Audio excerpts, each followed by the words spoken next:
Martxel, zer da dantza zuretzat? Buf, Galdera handia. Bai, galdera handia. Dantzak ditu, esfera pila bat, izaten alda ogibidea, pasioa, mundua ulertzeko modua, bizitza ulertzeko modua, bizimodu bat. Hori guztia. Hori dena. Eta gehiago. Eta gehiago. Zuke diozu, kontzientzia duzunetik oroitzen duzula zure burua dantzan. Bai, nik uste ume guztiak dantzatzen dugula txikitan. Gero iristen direla prejuizioak eta bertzelako kontuak, eta orduan dantzatzeari uzten joaten gara, ez? Segun ze jendartetan.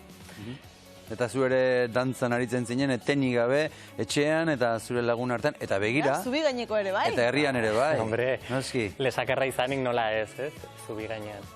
Baldago lesakarrik dantza egin ez duenik. Bai, haunitz. Bai? Bai, urtero 15 pertsonek dantzatzen dute, bakarrik. Orduan, privilegiatuen kontu bat da. Eta nola da hori? De hecho, orain arte, emakumerik ez zuten dantzatzen, iaz ez duela 2 urte izan zen lehenbiziko aldia 3 emakumek dantzatu zutela lehen aldiz, orduan jendea unitzek ez du dantzatu zubi gainean. Eta hanka horrela altxatzea, hain txikitatik hori egin daiteke zuk izango zenituen ezaugarriak, ezta? Gorputza, malgutasuna... Nik uste, baietz hori, berezko doai batzuk badaudela, baina txikitatik lantzen diren gauzak direla. Orduan, nik txikitan baleta unitz egin nuen, euskal dantzak ere badute malgutasunetik, orduan hori egia erran kriston aukera izan da gerora, gaur egun egiten duten dantza estiloan edo berriz bertze modu batera aplikatzeko. Zu 8 urterekin baleta eta jazza ikasten hasi zinen dantzatzen. Nola izan zen hori? Zuk hori nahi zenuen, ala sortu egin zen aukera, nola izan zen hori? Nik uste kombinazio bat bezala. Azkenean, Lesaka bezalako herri txiki batean, 6 urtekin hasi nintzen euskal dantzetan, Tantirumairu dantzataldean, herrian zegoen dantzatalde bakarrenetakoa, eta, agitz gustora, lehenbiziko eguna nahiko traumatikoa izan zen, bigarren egunetik aintzinen. Ez dakit, ni ohituan nengon ikuste txikitatik bakarrik dantzatzera itxein nire arropekin, nire gonekin, nire historiekin, eta zure estiloan, ez da? Nire estilo freestyle total horretan. Eta gero, klaro, lehenbiziko klase arautua, arratsaldetan, estreskolar moduko horietan, izan zen pixkot xok egoeran, baina eskerrak Erika Lagoma eta Estitxu Fernandez irakasleak nituen eta bueltatu nintzen urrengo egunean, eta hortik aintzinera dena ongi. Eta gero, iritsi zen herrira persona bat, garaiaretan jazz dantza deitzen zitzaiona ematera, eta apuntatu nintzen.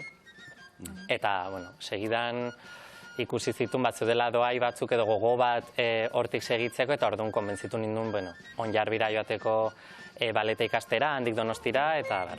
Eta horra zen ibilbide guztia, ez da? Bai, eta zuk noiz pentsatu zenuen, erabaki zenuen edo sentitu zenuen hortik bideratu nahi zenuela zure bizitza? Pues ez dut argi, 14 urte ingurua, 14 urte inguru nitunean joan nintzen Parisera prueba bat egiterango konservatoriorako, eta errantziaten nitula aukerak sartzeko, momentuan ikusi nun kompetitibidade punto hori eta hiria handia hizkuntza ez jakita eta bar, izan zen sensazio bat erranez, hau ez da neria. Orduan bueltatu nintzen Euskal Herrira, eta ja txipa banun gehiago ikasketetan, unibertsitatean eta bar. Eta Bilbora joan nintzenean unibertsitatera. Han deskubritu nun Matxalen Bilbaoren bitartez dantza garaikidea. Eta izan zen, batean deskubrimendu bat nola gorputza mugitu bertze modu batera, ikasitako guzti hori aprobetxatuz, eta hor hasi zen gaur egun dantzatzen dutenaren hazia. Behar bada, lehen aipatu duzu, ezta, zure freestyle hori aipatu duzu, eta zure oinarrietara bueltatzea bezala izan zen, askatasuna, ezta? Nahi duzun hori egitea? Bai, dantza garaikidea komplexua da, baditu azpi subestilo haunitz bezala, eta formakuntza garrantzitsua da, nire kasuan, tailer desberdinak eginez, Europan zehar pixko bat mugituz eta bar formatu naiz estilo honetan, bai badu azkenean zure identitate hori edo txikitatik ekartzen duzun hori transmititzeko aukera ematen duen estilo bat da. Lehen aipatu duzu, egin zenuela olako, Parisera joan zinela, ikusten zenuela hori etzela zuretzat, baina 22 urterekin gero audizio bat egin zenuen, hemen Donostian. Bai.